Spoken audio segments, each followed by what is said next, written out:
یا نبی سلام علیک، یا رسول سلام علیک، یا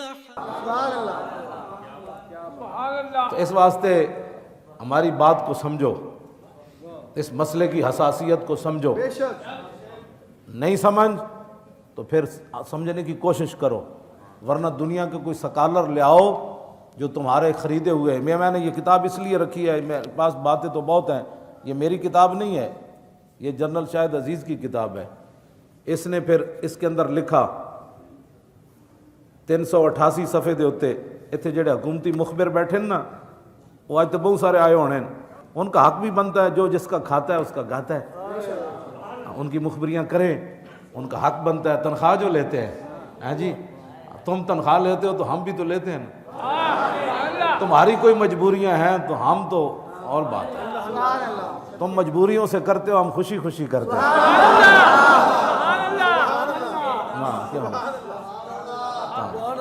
ہاں جی بس یہ تو فیصلے صرف آنکھ بند ہونے کی دیر ہے، دنیا میں بھی ہو جائیں گے لیکن آنکھ بند ہونے کی بھی دیر ہے۔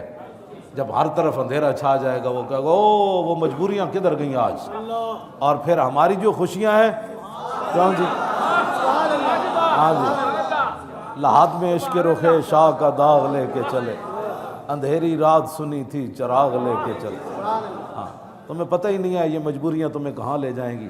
مجبوریاں صحابہ کی تو نہیں تھی نا، ہاں جی ان کی مجبوریاں تو نہیں تھیں، ہمارے پورے تاریخ اسلام میں مجبوریاں تو اب تمہاری بنی ہیں، نہ اللہ رسول کی تمہیں کوئی حیا ہے، نہ تمہیں کوئی غیرت ہے، اور تم جب یہ تو تمہارا یہ جرم بھی قیامت تک معاف نہیں ہونے والا کہ تم نے مسجدوں کے سپیکر اتار کر، سپیکر بھی ساتھ لے جا کر، اور مولوی کو جب تم نے مجسٹریٹ کے سامنے پیش کیا تو اس نے پوچھا یہ مولوی کیا کر رہا تھا، کہا یہ سپیکر پر درود و سلام پڑھ رہا تھا۔ یہ سپیکر بھی حاضر ہے، یہ مجرم بھی حاضر ہے، اور پھر وہ یہود و نصارہ کا ایجنٹ کہتا ہے اچھا اس کو 25,000 روپے جرمانہ ہے۔ ہاں یہ تمہارا جرم جو ہے نا، یہی جرم قیامت تک تمہارے منہ پر کالک، کہ کیا جرم کر رہا تھا، یہ کہتا ہے سپیکر میں درود و سلام پڑھ رہا تھا، اور مولوی بھی پیش ہے اور سپیکر بھی اتار کر تم لے گئے، تمہارا یہی جرم ناقابل معافی ہے۔ ہاں باقی جرم تو تمہارے جو ہے نا، تم کیا سمجھتے ہو کہ تم پتہ نہیں ہے کسی کو، تو مشو مغرور بر حلم خدا، دیر گیرت سخت گیرت مر تو رہا۔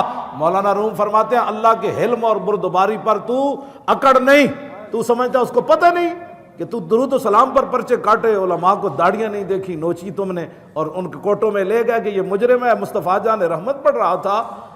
تو مولانا روم فرماتے ہیں اس کے حلم اور بردباری پر تو بدماشی مت کر، جب وہ پکڑے گا تو دنیا کی کوئی طاقت تجھے بچا نہیں سکے گی، اندر سے ہی لوگ پکڑ لیں گے مشرف کی طرح، تو بچانا ایک بار، پھر تیری نسلیں بھی کوئی نہیں آئے گی بعد میں۔ اور تو اس لیے کہ اب تو نے اسلام سے متھا لگایا، پہلے تو نے مشرف سے لگایا تھا، اب تو نے اسلام سے لگایا، اور اسلام بڑی سخت سزا دیتا ہے۔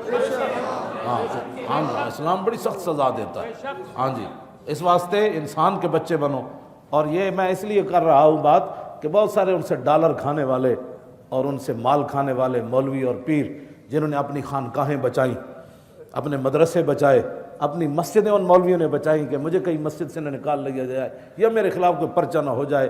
یہ جنرل شاہد عزیز کہتا ہے کہ ڈالروں کے زور پر میڈیا کا جادو جگایا گیا، مغربی طرز فکر کو ابھارا تاکہ عوام اس کی قدر کریں، اور قوم کو درپیش مسائل کے کسی پہلو پر دین کا حوالہ دینے کو جہالت کہا۔ ترقی کی راہ مغرب کی سرپرستی میں دکھائی، سیکولر سوچوں کے نئے نئے جال بنے گئے، دین کے لیے نئے نئے عالمانہ رنگ پیش کیے گئے، اس کے لیے ہر قماش کے کرائے کے مولوی لگائے گئے۔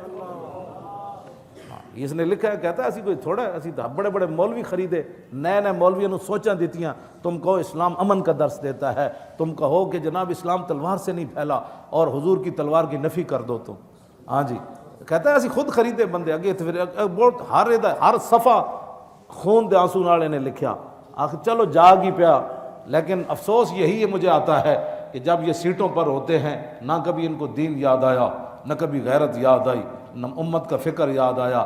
یہ جب ریٹائر ہوتے ہیں، فوجی ہوں، جج ہوں یا وکیل ہوں، پھر ان کو اسلام فوبیا ہو جاتا ہے، پھر اسلام کی باتیں کرنا شروع، جب آگے نظر آتا ہے نا آخرت کی طرف کہ اب تو کوئی پلے چیز ہی کوئی نہیں، اب تھوڑا سا کوئی اسلام کا بھی کر لو، لیکن ایسے تو اسلام نہیں نا بات بنتی۔ بات تو اور ہے. ہاں یہ ڈر جھکنا تو گل وہ بھی کہتے سن اسی تواڈے نال ہاں, تو جدوں کوئی پریشانی ہے کہتے نہیں اسی تو تواڈے پیچھے ہاں. انہیں پھر پرویز مشرف دے دور دا انہیں کیا رقص و سرور دکھایا گیا. میں تو پڑھ کے اس واسطے سنا رہا کہ جو کچھ مناظر ہیں یہ پہلے 2006 ایک سارا کچھ ہو چکیا ہے. ہن ذرا سنو پرویز مشرف دے دور وچ کی ہویا 2006 جدوں ایتھے آیا. میری ریٹائرمنٹ کے بعد مارچ 2006 میں جن دنوں نیب میں میں تھا, امریکہ کے صدر حضرت جو کچھ ہو لکھا میں پڑھ رہا, حضرت جارج بش اسلام آباد تشریف لائے. رات کو پریزیڈنٹ ہاؤس میں کھانا ہوا اور ایک ثقافتی پروگرام پیش کیا گیا. پروگرام میں پاکستان کی تہذیب پر ایک نگاہ ڈالی گئی کہ ہماری تہذیب پر تاریخ کے کیا اثرات رہے. پہلی تصویر ہمارے معاشرے کی منجو دھاڑوں کے ادوار کی پیش کی گئی. بھی ہم یہاں سے شروع ہوئے, منجو دھاڑوں سے. نیم اریاں لڑکیوں نے ناچ کر ہمیں سمجھایا کہ ہماری ثقافت کی ابتدا یہاں سے ہوئی. یہ ان کا بندہ لکھ رہا ہے, میں تو بات کرتا ہوں تو کہتا ہے یہ بڑی سخت باتیں کرتا ہے. کہنے لگا پھر بتایا گیا کہ الیگزینڈر کس کہتے ہیں, ہاں, اس کے آنے سے ہم نے پھر ایک نیا رنگ حاصل کیا. اس رقص میں فیشن بھی بدل گیا اور لباس بھی مزید سکڑ گیا. یعنی جڑا تھوڑی بہت انہوں نے پایا سی تھوڑا مزید سکڑ گیا. پھر اگلا رقص عکاسی کرتا تھا ہندوانہ تہذیب کی برہنگی کا. پھر لڑکیاں ننگیاں ہو کے پھر انہیں ہندو کہا, پھر ایسی ہندو بنیا جس کا اثر ہماری تہذیب پر رہا. جب لباس غائب ہونے لگے تو میں ڈرا کہ آگے کیا آئے گا. لیکن پھر کافرستان کی رقاصائیں آئیں کہ یہ اب بھی یہاں ناچتی ہیں. یعنی اب جو ہے ہمارا پاکستان ایسا ہے.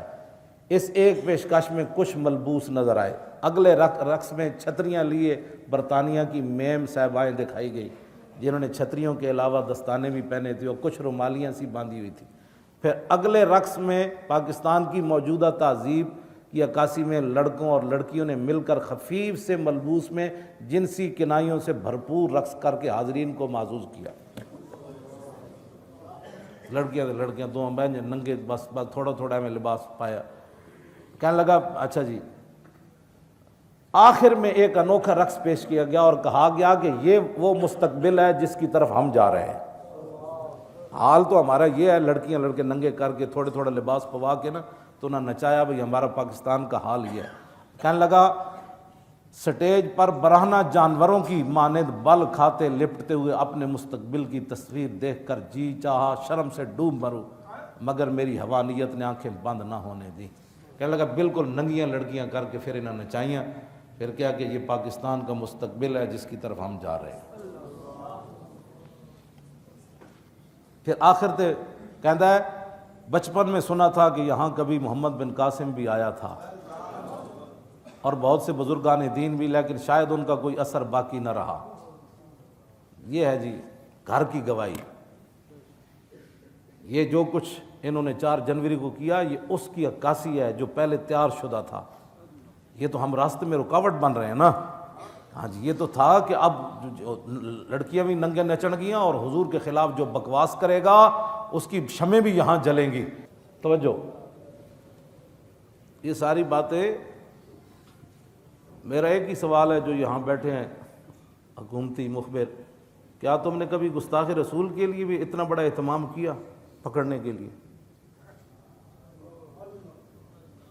ایک سوال ہے, تم جواب دے دو, تمہارے بڑے جواب دے دیں, قیامت تک اس کا جواب دے دیں. کیا تم نے ہزاروں فورسیں کبھی گستاخ رسول کو پکڑنے کے لیے اس کا گھر تلاش کرنے کے لیے گئے ہو کبھی؟ کیا مجبوری ہے تمہاری وہ ہمیں بتاؤ. 10 20 25 ہزار کی خاطر ایمان بیچ رہے ہو؟